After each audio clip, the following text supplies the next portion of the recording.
très chers compatriotes,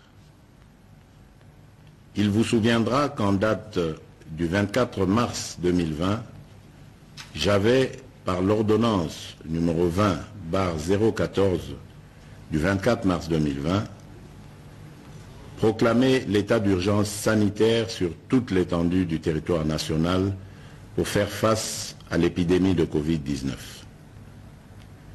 Cette grave crise sanitaire qui affecte le monde entier a rendu indispensables les mesures prises au niveau national pour agir au quotidien. Ainsi, après la première vague des mesures décrétées dans l'ordonnance précitée, j'en ai pris d'autres, rendues nécessaires par l'évolution de l'épidémie dans notre pays.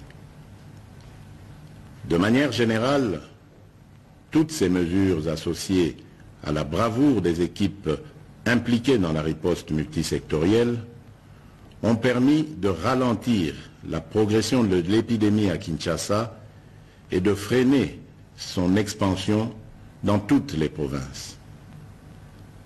Grâce à ces efforts, nous sommes parvenus à réduire la mortalité très élevée au début de l'épidémie de 11% à 2,4% actuellement, avec un nombre de plus en plus croissant de guéris.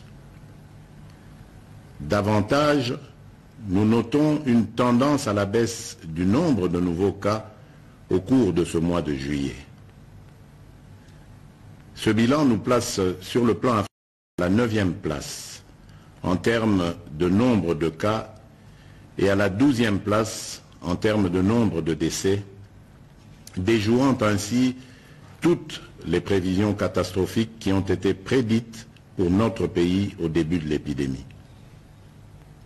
Mes très chers compatriotes, cette nouvelle maladie qui a surpris toute l'humanité a causé des conséquences néfastes sur le plan sanitaire, économique et social.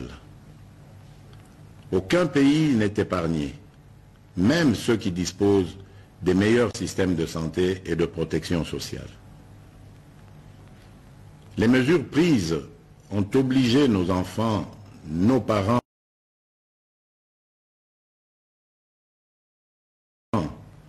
agents publics et ceux du secteur privé à rester confinés chez eux.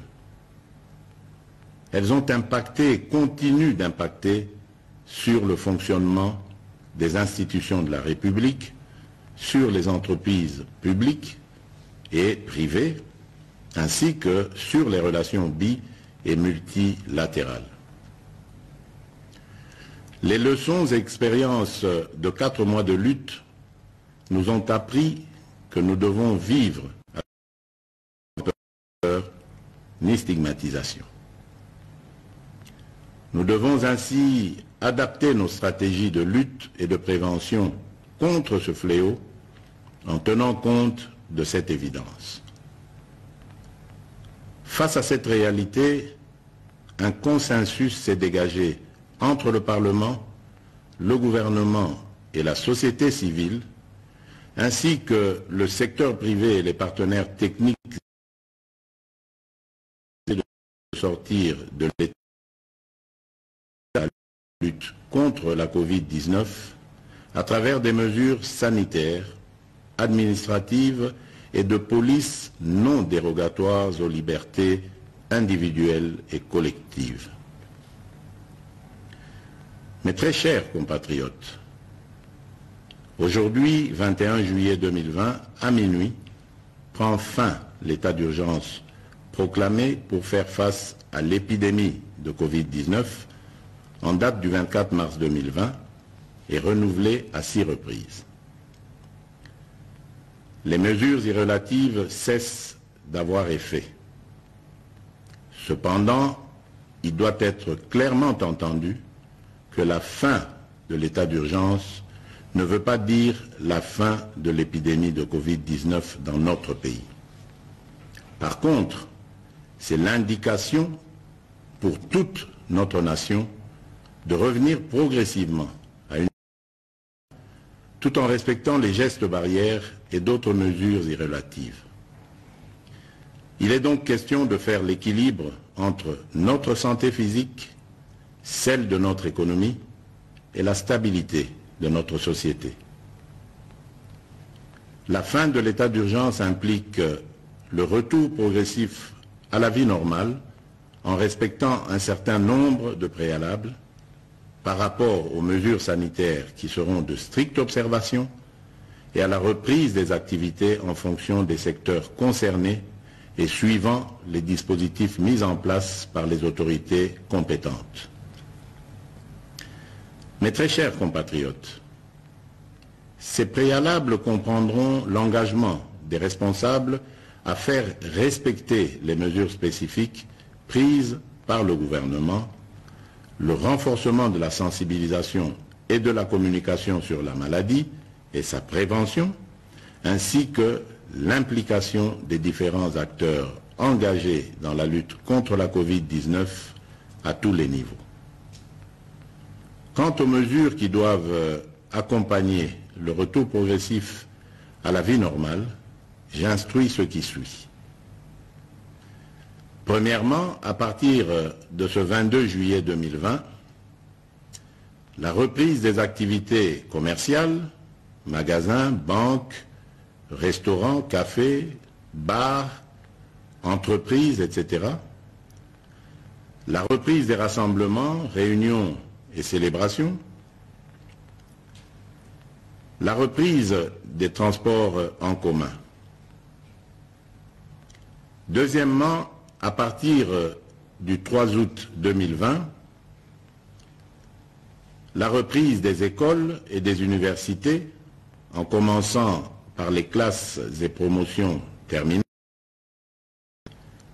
Troisièmement, à partir du 15 août 2020, la réouverture des églises et lieux de culte, la migratoire interprovinciaux, l'ouverture des ports, aéroports et frontières, la réouverture des discothèques, stades et salles de spectacle.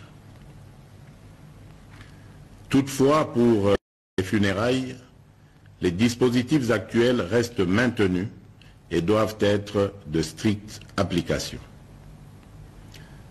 Dans ce contexte, il sied de préciser que les modalités pratiques de reprise dans les différents secteurs seront déterminées par les autorités nationales, provinciales et locales compétentes.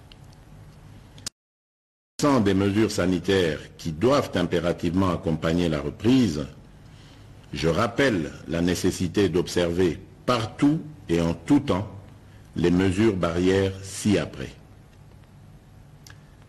La mise en place des dispositions de contrôle à chaque entrée impliquant la prise de température, le lavage des mains et ou l'application des gels hydroalcooliques, le port correct et obligatoire des masques dans les lieux publics, le respect de la distanciation physique, le contrôle et le suivi de l'état de santé du personnel public et privé, ainsi que la décontamination et la désinfection régulière des lieux d'activité. J'instruis le gouvernement de la République et tous les services habilités de prendre des dispositions nécessaires y afférentes. Aussi, je réaffirme mon engagement à la mise en œuvre du programme multisectoriel et d'atténuation des impacts de la Covid-19 en République démocratique du Congo que j'ai lancé le 18 juin 2020. Ce programme, qui est toujours en cours de mise en œuvre par le gouvernement, s'articule autour des trois axes ci-après. 1. Riposte, surveillance et renforcement du système de santé. 2. Soutien à la stabilité économique et relance de la macroéconomie. 3.